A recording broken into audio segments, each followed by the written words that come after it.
Welcome back. In the previous video lecture, we have already seen two very important algorithms which are used to handle deadlock. First is Banker's algorithm and the second is safety algorithm. And we have studied both algorithms as a part of deadlock avoidance strategy. So initially we were discussing that there are three different methods existing so far as deadlock handling strategy is concerned. The first one which we have already discovered, which we have already studied is deadlock prevention strategy. Second one that we have discovered in last lecture was deadlock avoidance strategy. And now in this lecture we are going to study the final leg, that is deadlock detection and once detected, recovery. So deadlock detection and recovery is the third leg that we have to study today in this video lecture. So in prevention part, we have already taken care, like we are going to break one of the condition which is responsible for deadlock. May it be mutual exclusion, may it be hold and wait, may it be all the 4 points that we have studied, right? We are going to break any one of those conditions, and if we could break any one of those conditions, then we can say that we can very well avoid deadlock like situation. So the prevention strategy was done. In avoidance we have studied, okay, if we can't avoid only, we have seen that we will not block any process to make request for any resource. So any process can request for any resource at any time. So if that is the case happening, there are multiple processes who may need multiple resources at different time. They are welcome to request for resources at any time, and in spite of this also we are going to handle and control the situation that deadlock will not happen. And the two algorithms which are used to support this idea was, one is Banker's algorithm, and in turn in Banker's algorithm we are going to use safety algorithm. So it is taking care that after allocation of resources made by request process, whether the system will go in unsafe state. If there is a possibility that system may go in unsafe state, Banker's algorithm will not allow resources to be allocated to the requesting process. That is what these both algorithms are doing.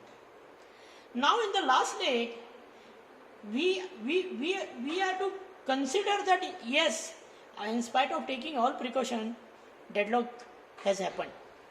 In spite of taking prevention, in spite of taking avoidance measures, okay, the deadlock has happened. Now what to do? So first of all, we need to confirm that deadlock has happened.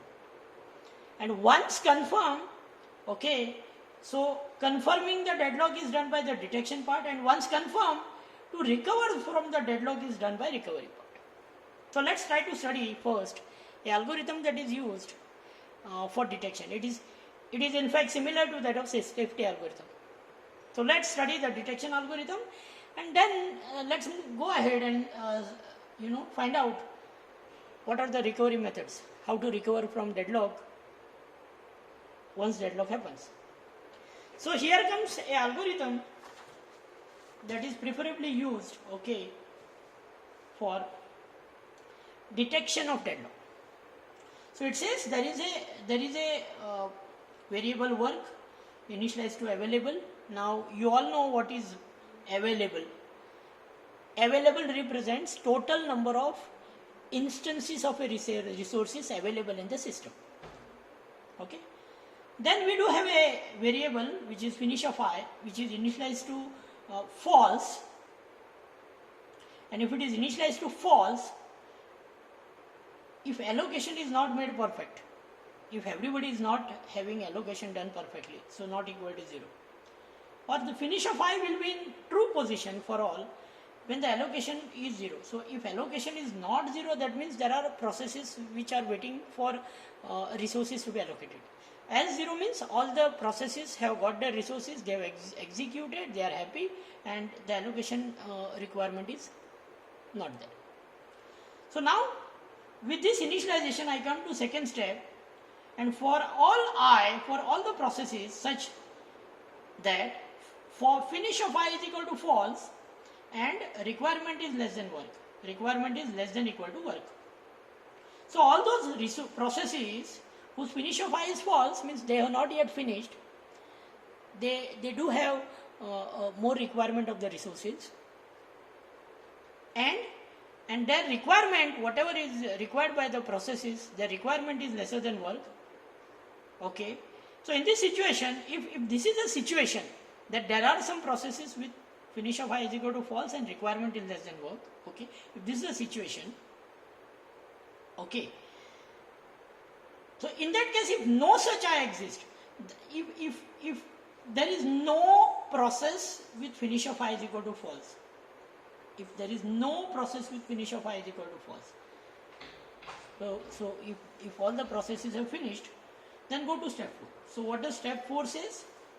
Finish of I is equal to false. Finish of I is equal to false. See now here.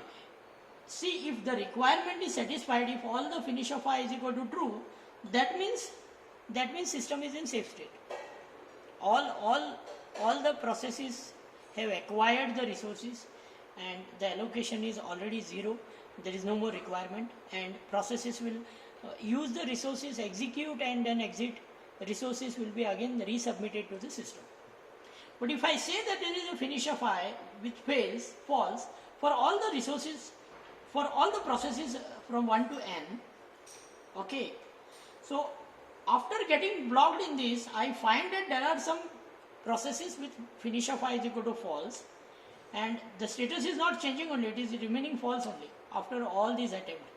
Then I say definitely the system is in unsafe state and it will lead to deadlock. Okay.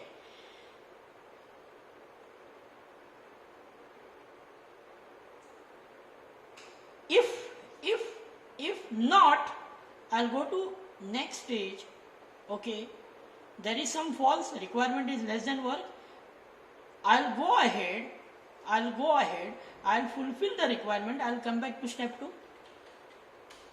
Again I'll check whether there is any process with finish of I is equal to false. If there is one, again I'll check whether the requirement is less than work. So any one of the two conditions fails means I will definitely come to step number 4.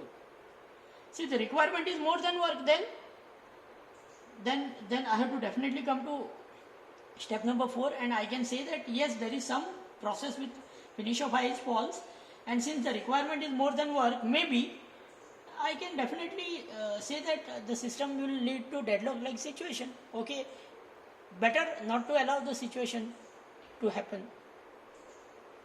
Or since this is going on, and still there are some processes whose finish is always false.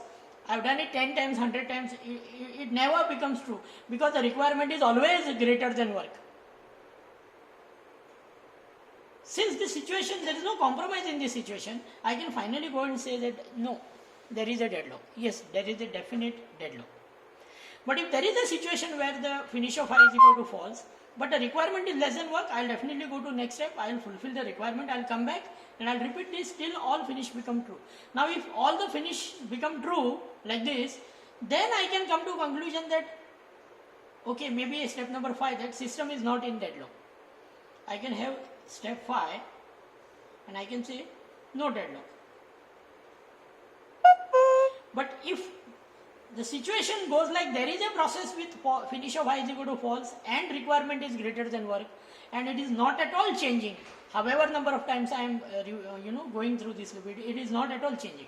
That means at some point I will come and say that there is a deadlock, because there is some process with finish of I is equal to false among all the processes, and that process has got requirement greater than work, and if the requirement is greater than work, I cannot fulfill the requirement, I can say that yes, the deadlock situation has arisen.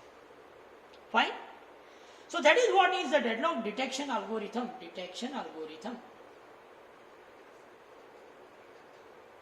So this is how we finally say that yes, there is a deadlock. Earlier safety algorithm, what you used to say, this situation may lead to deadlock, and we tell Banker's algorithm to revert back, do not physically allocate the resources. So that was prevention and that was avoidance, that was avoidance in fact. So now here there are some processes with finish of I is equal to false, and those processes requirement is greater than work. Yes, there are processes and this requirement cannot be fulfilled, however number of time you may wait, this will never get fulfilled. So directly this algorithm will come to conclusion that there is a deadlock. So this is what is deadlock detection algorithm.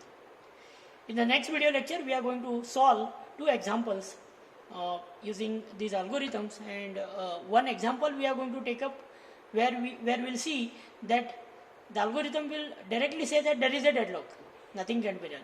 And there is one more algorithm which will see where we'll be able to resolve the requirement of all the processes, and slowly we'll have a safe sequence saying that no, there is no deadlock, there is a safe sequence, and yes, we can allow these processes to acquire the resources. It will never lead to deadlock. Go ahead. So that is all. Thank you.